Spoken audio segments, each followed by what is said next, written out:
Cymbeline, a play by William Shakespeare. Act 1, Scene 1. Britain, the garden of Cymbeline's palace. Enter two gentlemen. You do not meet a man, but frowns.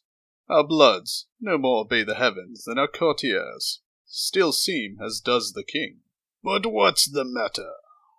His daughter, and the heir of the kingdoms, whom he purposed to his wife's sole son, a widow, that late he married, hath referred herself unto a poor but worthy gentleman. She wedded, her husband banished, she imprisoned. All is outward sorrow, though I think the king be touched at very heart. None but the king? He that hath lost her too. So is the queen, that most desired the match, but not a courtier. Although they wear their faces to the bent of the king's looks, hath a heart that is not glad at the thing they scowl at. And why so?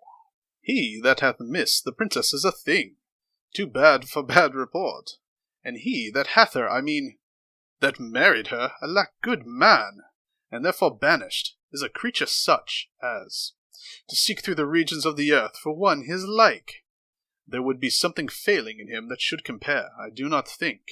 So fair and outward, and such stuff within, endows a man but he. You speak him far. I do extend him, sir, within himself. Crush him together rather than fold his measure duly. What's his name and birth? I cannot delve him to the root. His father, who's called Cecilicius, who did join his honour against the Romans, with Cymbeline, but had his titles by Tenantius, whom he served with glory and admired success.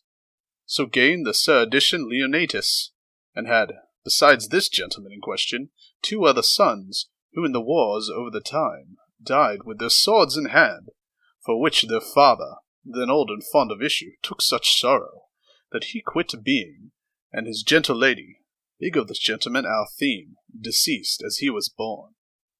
The king he takes the babe, to his protection calls him Posthumus Leonatus, breeds him, and makes him of his bedchamber, puts to him all the learnings that his time could make him receiver of, which he took, as we do ere fast as 'twas ministered, and its spring became harvest, lived in court, which rare it is to do, most praised and most loved, a sample of the youngest to the more mature, a glass that fetted them, and to the graver, a child that guided dotards.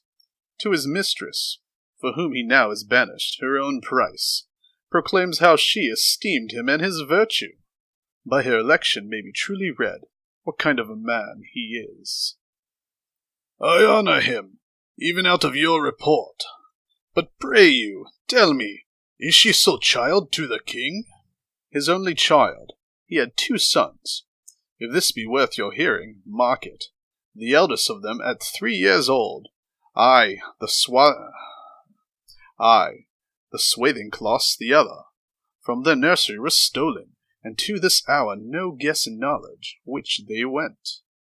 How long is this ago? Some 20 years.